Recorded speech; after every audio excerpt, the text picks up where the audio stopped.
Ashammaar kafuuni akkam nageenya keessan badhaadha jirtu ilmaan Oromoo jedha addunyaa irra jirtan warroonni hordoftoota raadiyoo walabaa taatan bakka isin jirtanitti jaalalaa fi kabajaan ulfinni kan isin qabu isin haala qabu isin jedha. Egaa raadiyoo walabaa oduu fi odeeffannoo biyya keessaa isiniin gahu irratti kan argamudha kan beekamudha. Har'a ammoo qophii isa addaa ta'e odeeffannoo biyyoota addunyaa keessaa tokko biyyoota tokkorratti dubbachuudhaaf kan dhufe. Haa ta'u biyyoonni addunyaa kana keessatti aadaa fi duudhaa adda addaa akkuma bifti garaagaraa akkuma afaan garaagaraa akkasumas biyyoonni addunyaa kun aadaa ittiin bulmaata isa adda ta'e qabaa jechuudha. Haa ta'u malee guyyaa har'aa kana keessatti ani biyyoota dinqisiisoo ta'anii biyyoota aadaan isaa dinqisiisoo ta'anii faallaa ta'an jechuudha. Biyyoota nama ajaa'ibsiisan tokko lama keessaa egaa ka isin dubbadhu tahaa jechuudha. Haga xumura qophii kiyyaatittis na faana bu'a. Warroonni raadiyoo kiyyaaf maammila hin ta'in maammila ta'a. Raadiyoo walabaa subscribe godhaa. Liinkiin ammoo peejii Facebook kiyyarra jira. Na hordofa odeeffannoo adda addaa waan raajii ta'an wantoota adda addaa gamanumaan kan isin dabarsu ta'a. Akkasumas warroonni asirratti waa beeksifachuu barbaadan warroonni qabeenyi keessan kaampaanii ta'ee waan adda addaa waan dhuunfaa asirratti beeksifachuu dandeettanis na dubbisuu hin dandeettanii asirratti haalaan isin beeksisaa jechuudha. Fakkeenyaaf ijoollee warroonni United Arab Emirates keessa jirtan warroonni kaampaanii qabdan ta'e hojii isin hojjettan irratti warroonni waa gurgurtan ta'e waan kana irratti isin beeksisuu irratti ni argama na gaafachuu hin dandeettanii jechuudha. Qajeelatti isin beeksisa jechuudha.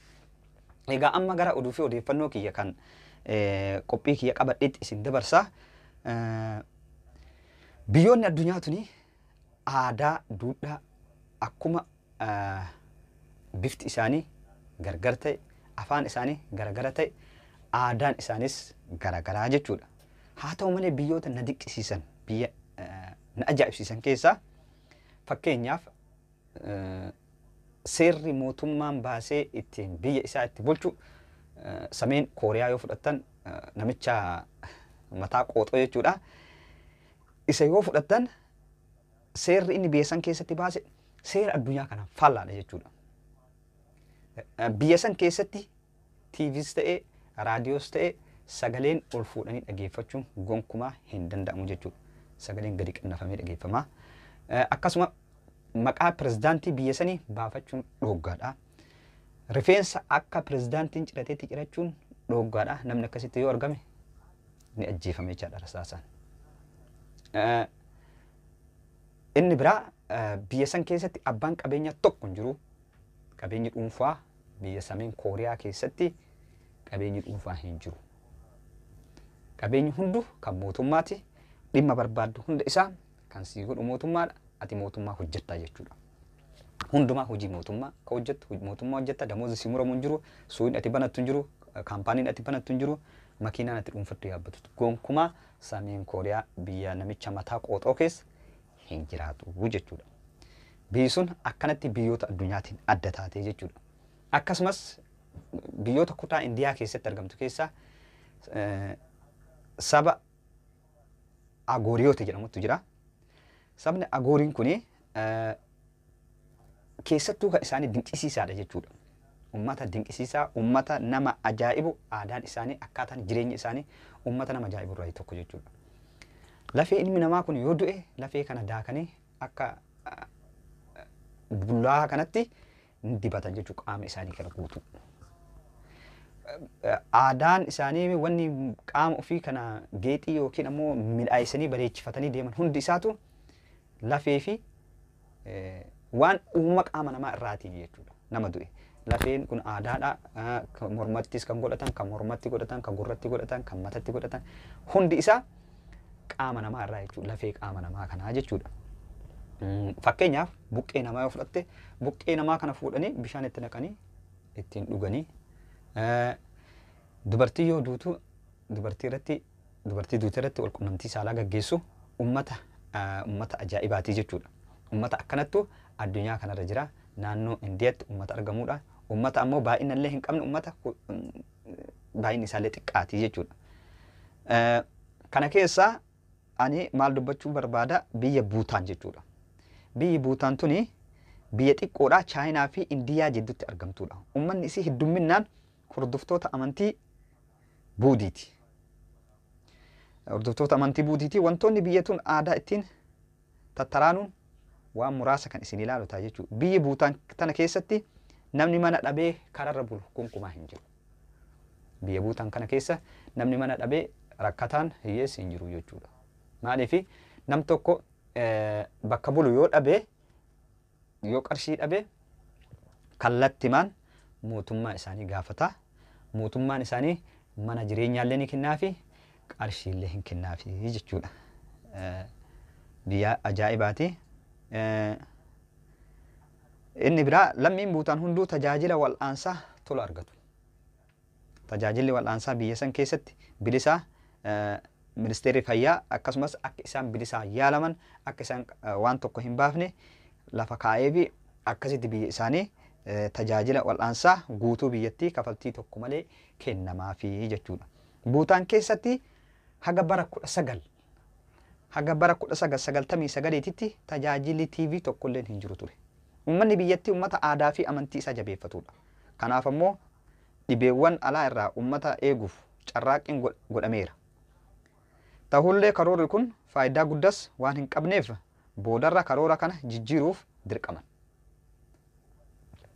jechuudha. Biyyoota addunyaa keessa jiran keessaallee Buutaan biyya tajaajila televiziyoonaa boodarra argatte jedhamuun beekamti. Intarneeta sanuma hordofii biyyattii keessatti kan diriirfame yeroo muraasa bara 1999 asii jechuudha. Uummanni Buutaan uffata aadaa biyyattii uffachuudhaan beekama. Uffanni isaanii uffata aadaati. Uffanni kun waggoota 400 oliif uffatamaa jira. Warri dhiiraa uffata akka kan bortaa jiru yookiin goo jedhamee waamama. Uffata isaaniitti jechuudha. Maqaa isaaniitti goo jedhamee waamama. Dubartoonni ammoo qamisii dheeraa yookiin kiraa jedhamee waamamu uffatu. Warri dhiiraa fooxa qal'aa ceekuu gubbarra darbatan fuulduratti hidhatanii uffatu. Halluun fooxaa kunis koodaa addaa qaba jechuudha. Uummanni biyyattii guutuun fooxaa adii ceekurra qubaan kan darbatan jechuudha. Akkanatti kan darbatanii isa kaatee deema yoo ta'u, namoonni aangoo qabanii fi qeessonni ammoo fooxaa bifa keelloo qabu uffatanii jechuudha. Bara 19 jechuudha. Bara 2010tti Buttaan oomishaa fi gurgurtaa tamboo guutumaan guututti dhorkite. Tamboo jechuun beeytanis sijaaraa jechuudha. Hin dhorkite jechuudha. Waan maramee xuuxamu kan hin dhorkite. Buutaan biyya tamboon guutumaan guututti dhorkamte ta'uun tan jalqabaati. Biyya san keessatti tamboo xuuxuun dhorkaadha. Namni tamboo waliin qabame adabbii cimattuu isa eeggataa jechuudha. Biyya ajaa'ibaati. Lammiileen biyyaa biraattis ammoo tamboo qabatanii gara Buutaan seenuun gonkumattuu warroonni akka viizit godhan turistii biyya san dhaqan jechuudha. Guutumarraa guututti warroonni akka tamboo xuuxanii kun hundisaa dhorgaadha. Wantoota sammuu hadoochan hundisaa dhorgaadha biyya san keessatti. Mootummaan biyyattii kunuunsa naannootiif xiyyeeffannoo guddaa kenna akka seera isaaniitti jechuudha. Lafti harki walakkaa yookaan parsantiin 60 kan caalu bosonaan uwwifamee qaba. Yeroo ammaa kanas lafti biyyattii kana parsantiin 71 ta'u bosonaan uwwifamee argamaa jira. Uummannis waan kanaaf xiyyeeffannaa guddaa kenna. Bara 2015tti uummanni biyyattii sa'a tokko keessatti habaqaalaa yookaan ammoo chigginni 50 dhaabuun biyyattii daranuu biyya isaanii magariisa godhanii biyya bosonaa godhanii jechuudha. Biyya bosonaan beekamtu. Biyyi tuni waan biyya teenya irraa wal fakkaattus ni qabdi. Lammiileen Buutaan akkuma lammiilee biyya keenya nyaata nama gubu yookaan nyaata barbaree qabu jaalatu. Biyya san dhaqanii nyaata barbaree qaccee hin qabne arguun hin danda'amu gonkumaa. Nyaanni isaanii hundi isaa gubaadha. Achi dhaqxee nyaata ani coggaarraa qaba, ammaal qaba, kana na gubaa waan na gubuu hin danda'u jechuu hin dandeettu jechuu gonkumaa. Biyya san keessatti waan nama gubutu argama. Biyyi tun aadaa fi duudhaa xiyyeeffannaa guddaa kenniti. Aadaan biyyattii akka aadaa biyya biraatitti laaqamuu hin fedhan. Gonkumaa aadaa isaaniititti aadaa biraa dabaluu hin fedhanii. Aadaan isaanii aadaa isaaniiti. Akkuma aadaa isaaniititti bulanii jechuudha. Sababa kanaaf turistoonni biyyattii daawwachuuf dhufanillee seera cimaa baasan. Gatiinis haalaan qaaliidha. Gara Buutaan deemuu yoo barbaadan garee miseensota 3 ol qabu hundeessuu qabda. Miseensa 3 garee qabu hundeessuu qabda. Akka tasaa yoo waahila jireenya keessa wajjin qofa deemuu barbaadanis mirga qabdu. Haa ta'u malee mallaqa dabalataa kafaluun dirqama. Biyya san daawwachuudhaaf qaama mootummaa dhimmi kun isa laallatu irratti hayyama argatuu qabdan. Daawwannaan keessan jalqabuun dura mallaqa isinirraa barbaadamu cufa kafaluu qabdanii jedha. Baasii geejjibaa, baasii hoteelaa, ogeessa karaa qajeelchuu, fiizaa fi inshuraansii kafaluu qabdan. Namni isaan daawwachiisuuf yeroo hundaa isin biraa hin dhabamu. Namoonni isiniin deemee biyya san keessa isin daawwachiisu yeroo makamiyyuu isin biraa hin dhabamu. Innis bakka turizimii qophaa'e qofaan isin daawwachiisa. Biyya san daawwachuudhaaf namni tokko kophatti guyyaarraa guyyatti doolaara Ameerikaa 250 kafaluu qabaa jechuudha akka seeraatitti. Ammoo nama sadii ol hin daawwachuu yoo ka qabdan taate, yoo ka deemtan taate, nama sadii hin jechuudha. Tiimii uummattanii yoo ka deemtan taate akkasumatti dabalaa deemaa jechuudha. Meeqa kafaltan? 750 isin kafalchiisanii jechuudha. Akkana biyya san keessatti. Buutan keessatti ammoo dubartoonni kabajaa guddaa qabu jedha. Dubartoonni ulfina guddaa qabu. Iddoo kabajaa baay'ee laataniifi jechuudha. Mirgas baay'ee mirgi isaanii ni kabajamaa jechuudha. Akka aadaa biyya saniititti fakkeenyaaf biyya keenya keessatti abbaa fi haati keenya yoo kan du'an taate dhaalummaa kan fudhatu dhiira. Dubartiin maal as keessaa qabdi? Dubartiin alagaatii hin heerumtii, inni haa horatu, dhaala nu keessa argachuu hin qabdu. Akka biyya keenya jiru sanitti biyya san keessatti hin jedhamu. Biyya san keessatti dursee kan dhaala haadhaa fi abbaa qabeenya argatu dubartii hangafaati jechuudha. Dubartii hangafatu qabeenya jaraa dhaalaa jechuudha. Dhiirri dalagatee of danda'uu qabaa, hojjetatuu qabaa. Qabeenya abbaa fi haadhaa keessaa wanni inni argatu tokkoyyuu hin jiru jechuudha. Akkasumas nyaata keemikaalaan laaqame argamuun hin danda'amu. Nyaata keemikaalaan laaqame argamuun biyya san keessatti hin danda'amu. Xaa'oon keemikaalaa kan sanyii miidhamee fi fofurdisu, halluu bareechu hin jiru jechuudha. Wanti hundi biyya uumamaatiin biqila. Nyaanni biyya san jiru nyaata qulqulluu yookiin orgaanii qofaan keemikaalota warshaa keessatti oomishaman gara biyya sanii galchuun guutumatti keemikaala waan qabu, waan akka xaa'oo, waan akka maarree, waan akka qorsa midhaanii maal jedhan kana biyya keenyatti olii gad oofan kana tokkumaa wanni akkanaa kun hin jiru jechuudha. Biyya san keessatti hin jiraatu jechuudha. Hundi isaa uumamaa roobuma roobeen midhaan sun ni gahaa jechuudha. Buttaan buufata xayyaaraa tokko qofa qabdi. Buufanni kun gareen hamaliyyaa yookiin kanneen biroo cinatti argama. Yoo ilaalan buufanni xayyaaraa kun haalaan bareedaadha. Haa ta'u malee buufata xayyaaraa haalaan sodaachisaa keessallee isa tokko. Xayyaarri qubachiisuudhaaf dirqamni gareen dhedheeroon kanneen jidduu deeman manneen namootaatiin cinaan dabru barbaachisaadha. Kana ammoo paayileetiin hundi godhuu hin danda'u. Yeroo tokko bubbeenis rakkisanii ni hammeessa. Ni rakkisa jechuudha yeroo tokko jechuudha. Xayyaarri gara biyya isaanii seenuuf fi bahuu yeroo guyyaa qofa tahuu qaba. Yeroo ammaa kanas rakkoo kana hunda dandamatuun xayyaarri seenan qubsiisuu fi kaasuun danda'amu paayilootonni 8 ta'uu jira. 8tu jira jechuudha. Namoonni 8 kunniin xayyaara garagaraatiin waggaan gara nama 30,000 imalchiisan. Namoonni filaman 8 kanneen alatti paayileetiin biroo xayyaara oofuun gama biyya sanitti seenuu hin danda'u jechuudha. Haalli isaa waan ulfaataa ta'eef ummatuma 8 kanattu beekaa jechuudha. Yoo ta'ellee ummatuma isaanii wal fakkaatu leenjisanii 8 biraa dhaalchisanii jechuudha yoo isaan illee jiree jechuudha. Aadaa biyya sanaa keessatti ajaa'iba biroo immoo sirna gaa'ilaatiin.